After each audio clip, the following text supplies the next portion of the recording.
Olá, pessoal! Mais uma aula de história com a professora Simone Ferreira. Nós vamos continuar falando sobre a Reforma Protestante, né? Eu quero lembrar para vocês que esse é o nosso terceiro vídeo sobre esse assunto. No primeiro vídeo, a gente viu o que era a Reforma Protestante, quais eram as bases, como é que estava a Igreja Católica. No segundo vídeo, vocês viram a Reforma segundo Lutero, né? Que foi um dos precursores aí da Reforma. E hoje nós vamos falar sobre Calvino, tá certo? Vamos iniciar nossa aula. Calvino, assim como Lutero, era um reformador das ideias da igreja, né? Ele se converteu ao protestantismo, influenciado pelas ideias calvinistas.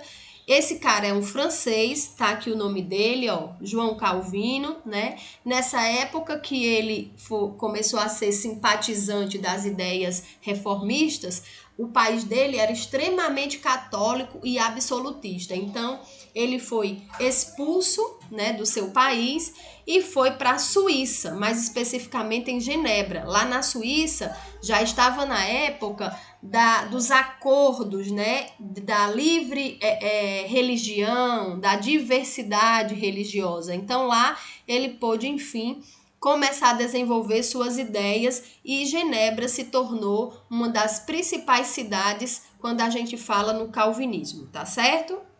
Vamos aqui para o próximo slide.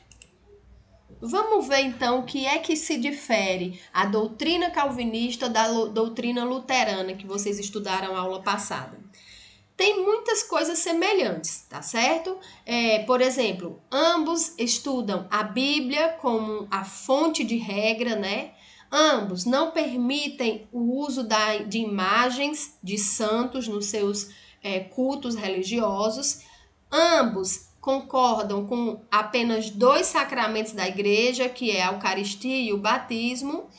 E o calvinismo, ele vem se diferenciar um pouco do luteranismo no que se refere à ideia de salvação, de predestinação, a ideia do trabalho. Olha só, segundo Calvino, o trabalho é um dos sinais, né? É uma como é que eu posso dizer, das bênçãos de Deus para o homem, certo? Por isso que ele defende uma vida regrada dos seus fiéis. Como assim, professora? Na prática era tipo isso, ó, ele não concordava que os seus fiéis no cotidiano dançassem, jogassem jogos de carta, né, de baralho, entenderam? Então era uma vida mais regrada, mais dedicada à fé, a coisas religiosas e também ao trabalho. Então era essas duas coisas que eles forçavam não é a palavra, mas que eles valorizavam muito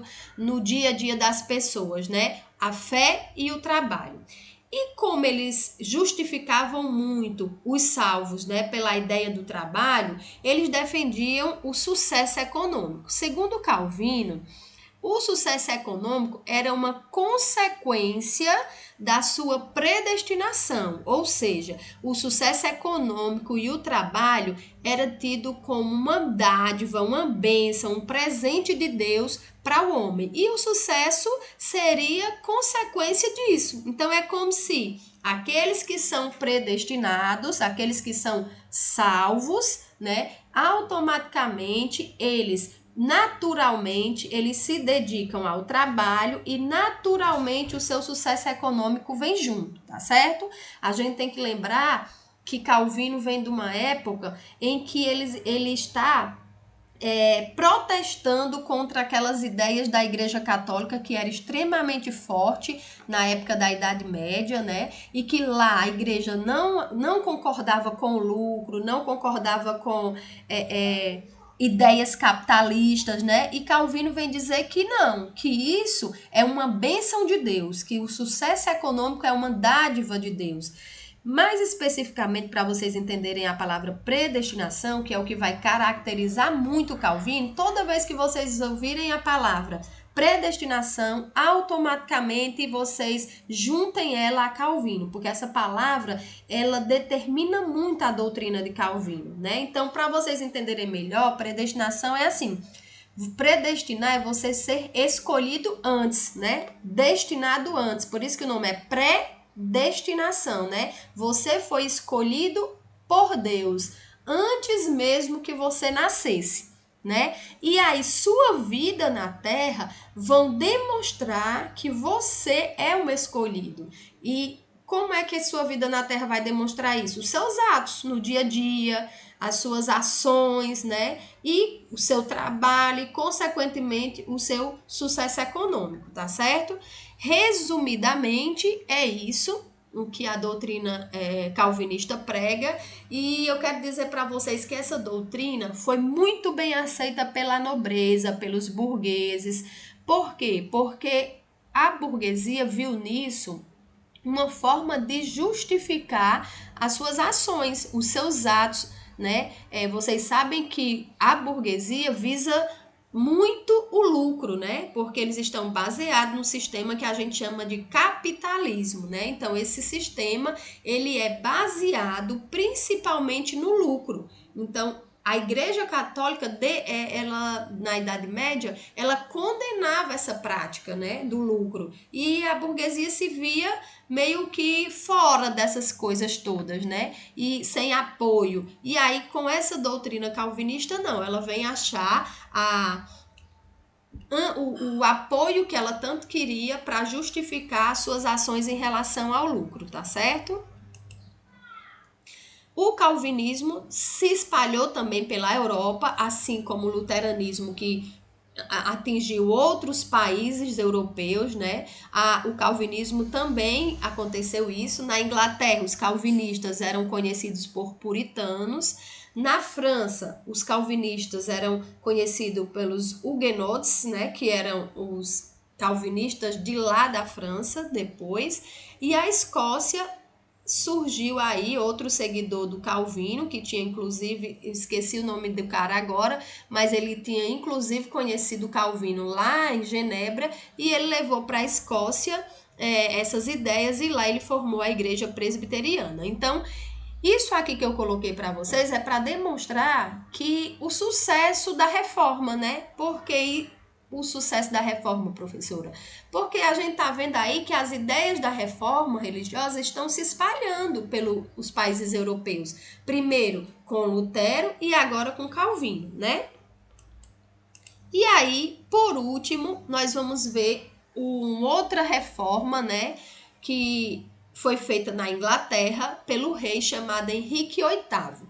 Essa reforma aqui, ela é bem diferente das duas primeiras, e aí a gente vai entender por quê. Aqui é o Henrique VIII que eu coloquei para vocês conhecerem, viu? Olha só, as outras duas reformas, elas tinham sido feitas por pessoas ligadas, envolvidas com ideias religiosas, né? Vocês viram lá que Lutero, por exemplo, era um monge, né? Professor de uma universidade e tal, então já tinha envolvimento com essas ideias. Essa reforma aqui da Inglaterra foi feita por um rei, como vocês viram na imagem anterior. O rei, que tá bem aqui, eu coloquei até a foto dele, né? Henrique VIII, certo? Então, veja, já começa diferente daí. Quem fez essa reforma lá na Inglaterra foi o rei. Professor, e quais eram os motivos desse rei para essa reforma? Primeiro, eu quero dizer para vocês os motivos políticos, depois eu vou dizer os motivos pessoais, tá certo? Olha para cá. Esses motivos políticos, vocês sabem, nós já falamos disso, que a Igreja Católica, ela era detentora, eu vou botar um ponteiro aqui para ficar mais fácil de vocês acompanharem. A Igreja Católica era detentora de 1/3 das terras, né, na Idade Média.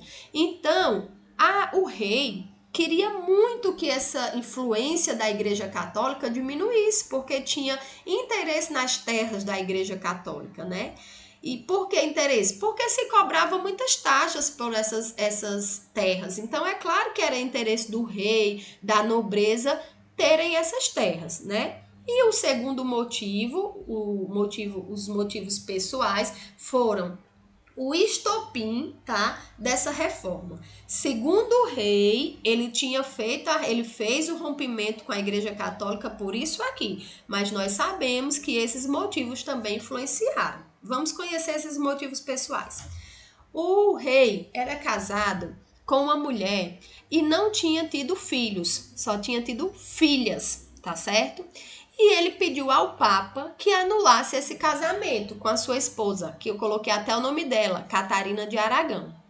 E o Papa ficou num beco sem saída, porque o rei queria cancelar o casamento com a Catarina, mas a Catarina era tia do rei da Espanha, que por sua vez era um aliado muito forte da Igreja Católica e, portanto, do Papa. Então o Papa ficou nessa encruzilhada, né? Se atendesse ao rei da Inglaterra, brigava com o rei da Espanha. Se atendesse aos interesses de Catarina, que era não anular o casamento, né? Ficava de bem com a Espanha, mas brigava com a Inglaterra. E aí o que foi que o Papa decidiu? Decidiu optar por não anular o seu casamento. E o que era que o rei Henrique VIII usava como pretexto para que o Papa cancelasse esse casamento? Ele dizia que ele tinha casado com a viúva do seu irmão, né? Porque a Catarina era viúva do seu irmão, do Henrique, né, oitavo. E aí, por conta dele ter casado com a viúva do seu irmão e ter herdado a coroa, Deus estava castigando ele e por isso estava dando só filhas e não filhos.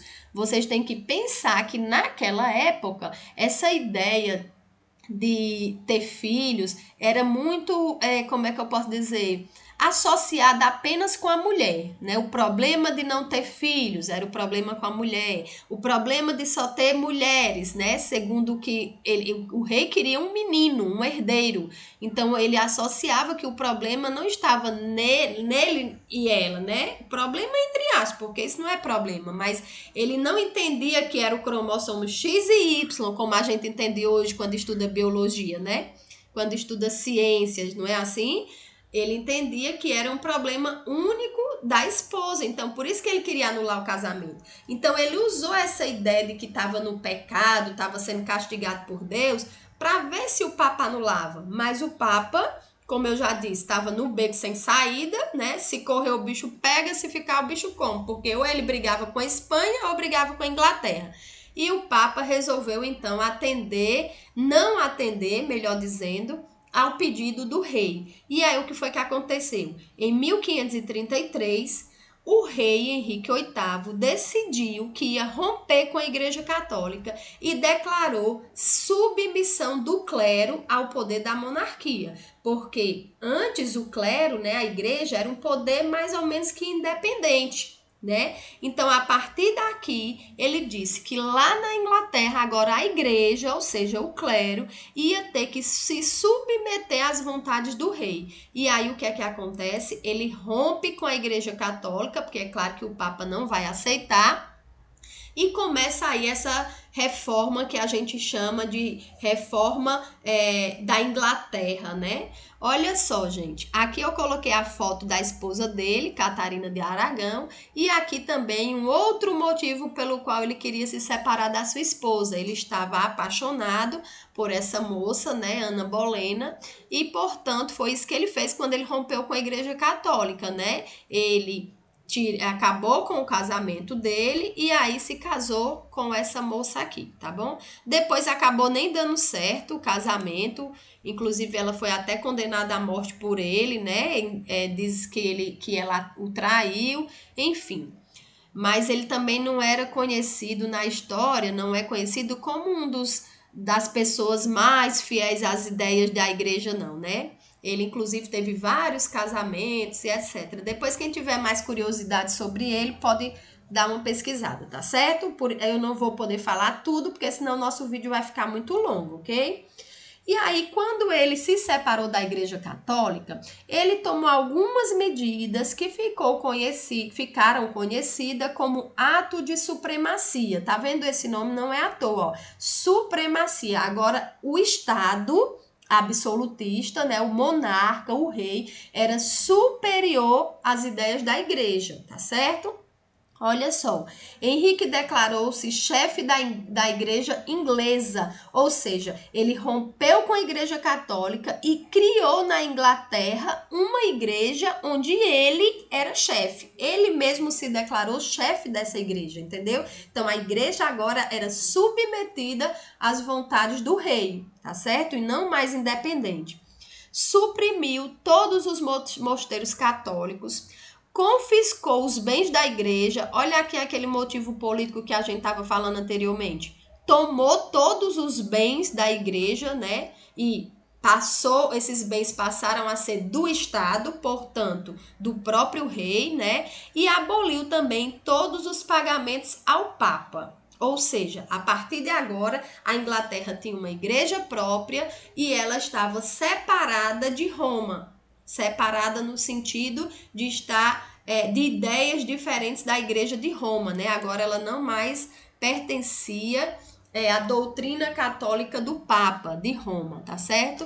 Professor, e como é a doutrina da igreja anglicana? Veja só, nós vimos que o motivo dele se distanciar da igreja católica não foi por causa eu não concordo com isso, com aquilo da igreja católica, como os outros dois. O motivo dele foi mais econômico e mais pessoal, né? Então, a igreja da Inglaterra tinham práticas muito parecidas com a igreja católica, tá certo? Apenas com Elizabeth I, que essa igreja, que passou a ser chamada anglicana, ela se declarou protestante, tá certo? Mas antes de Elizabeth I, as práticas delas eram extremamente parecidas com as práticas católicas, tá bom? E aí, sendo agora a igreja protestante, e agora nós conhecemos como igreja anglicana, também tinha doutrinas parecidas com as de Calvino, salvação pela fé, negação da autoridade do Papa e etc. Essas coisas que vocês viram lá com os outros reformistas também passaram a ser características da igreja anglicana. Bem, como eu disse, hoje nós vamos ver somente esses dois reformadores, né? Quem quiser se aprofundar mais nesse assunto, vai agora para o seu livro didático, ler as páginas que eu vou indicar lá no grupo de estudo. Pode também ir para a internet e pesquisar um pouco mais como essa igreja anglicana, quais são hoje os lugares que contêm igrejas que seguem o calvinismo, que seguem o luteranismo, né? Porque hoje nós vamos ficando por aqui, tá bom? Para o nosso vídeo não se alongar muito. Na próxima aula, a gente vai ver o que é que a Igreja Católica fez depois que acontece tudo isso, né? A Igreja Católica vai ficar só de braços cruzados, perdendo fiéis, né? E vendo aí sua doutrina ser espalhada pelo mundo inteiro, sendo discutida? Não, claro que não, né? A Igreja Católica vai tomar algumas providências e é isso que nós vamos chamar de reforma, de contra-reforma, na verdade, né?